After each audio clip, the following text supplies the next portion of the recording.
Hi, I'm Brett Hess with Business Management Company. We're a local accounting firm here in Frederick, Maryland. And I'm excited about speaking at Startup Grind.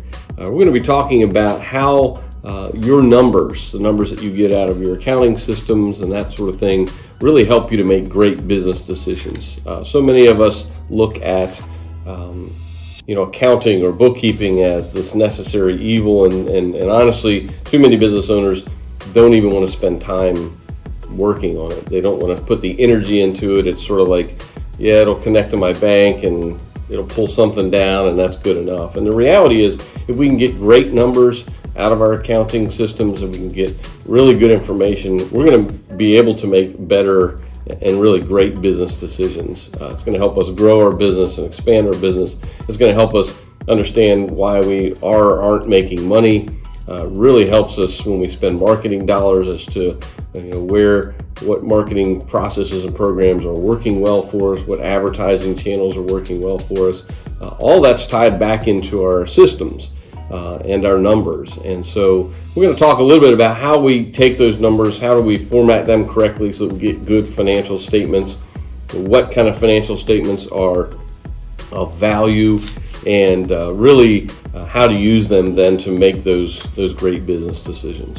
The kind of business decisions that I'm talking about are, let me just give you an example. When we have good systems in place, good bookkeeping systems, we might do a couple different advertising campaigns or marketing campaigns. And traditionally what happens is we kind of go with our gut, right? We look back a year later and we go, well, I think that one was successful because we got a lot of phone calls. But the reality is maybe those phone calls didn't turn into revenue.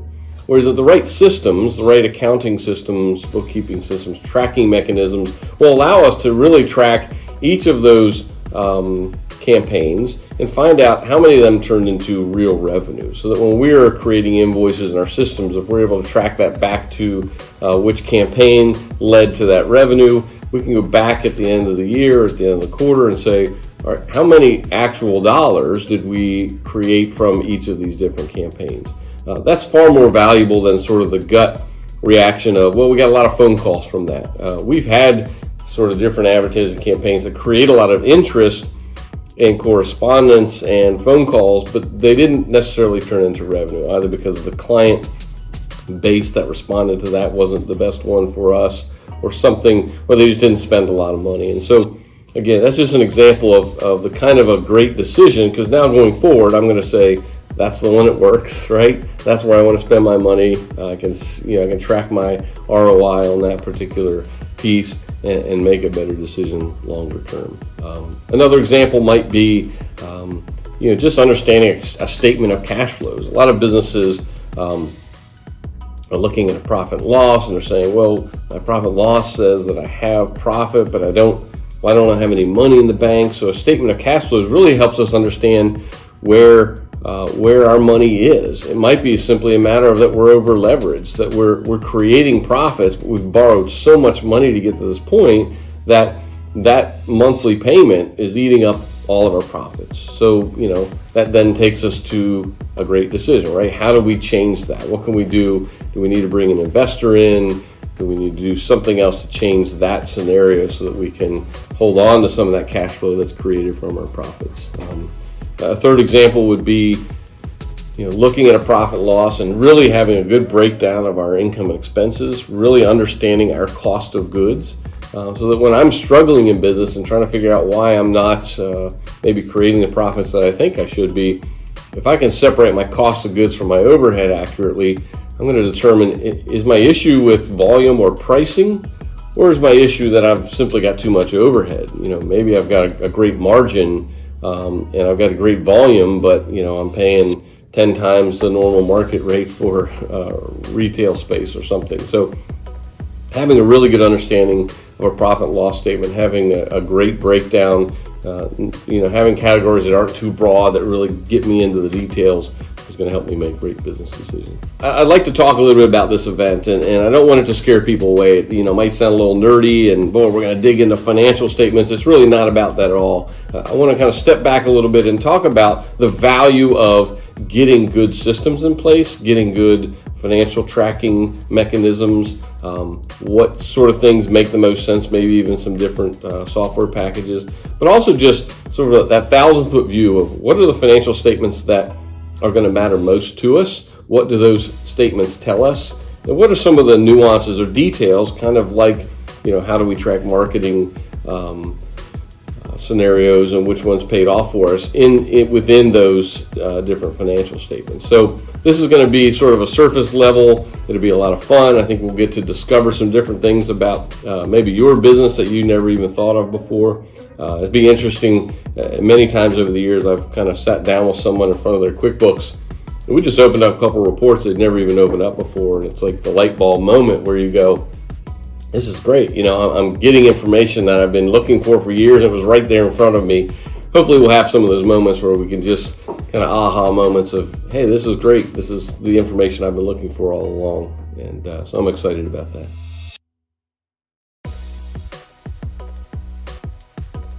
What would you want to bring to this event? I think, it wouldn't be a bad idea to bring some of your own financial statements, bring a profit loss and a balance sheet, a statement of cash flows from your accounting systems if you have that.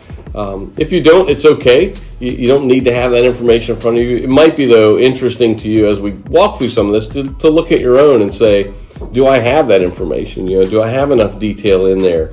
As people are asking different questions about their own business, looking at yours and saying, you know what, that's something I'm not even tracking in here. I need to be able to dig a little deeper. So if you bring some statements with you just to have at your disposal, you don't need to share them, but I think it might be valuable to you when we get to this event. So if you're coming to our event, I think there's some questions you might want to have prepared ahead of time. Certainly bring any questions that you have about your numbers, your financial statements, that sort of thing that you'd like to ask. But if you have some questions ahead of time, that'd be great. That would help us prepare a little bit.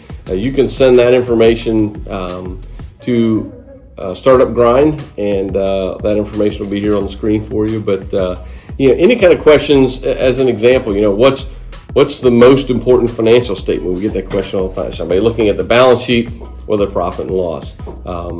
I've got some great answers on that, but you might have some more specific questions. Is it better to look at financial statements on an accrual or a cash basis? These are just some examples of questions you might have, but you may have some very unique to your industry as well. Those are okay. Shoot those questions over to us and we'll make sure we have some answers for you. I also want to encourage you, if you've had that question, maybe you've always thought about asking your accountant and you were embarrassed to do it. Maybe you don't have an accountant and wish you did. I want you to bring those questions here and feel free to ask them. This is going to be a fun event. There's nothing is out of bounds here. So if you've got a crazy question, dealing with your numbers and your financial statements and doesn't make sense to track this, or what's the downside of doing this, bring those questions. They're going to be great. It's going to be an opportunity to kind of explore these different things and really find out how we can use numbers to to make those better business decisions. You also might have some questions about the value of bookkeeping and tracking. And most of us as business owners, we want to focus on what we do well. This is not something we want to focus on. And so you may have some questions in relation to that. Why does this even matter? And doesn't this stuff happen automatically with QuickBooks or different softwares that are out there? We'll talk about some of that, so I'm excited about that as well.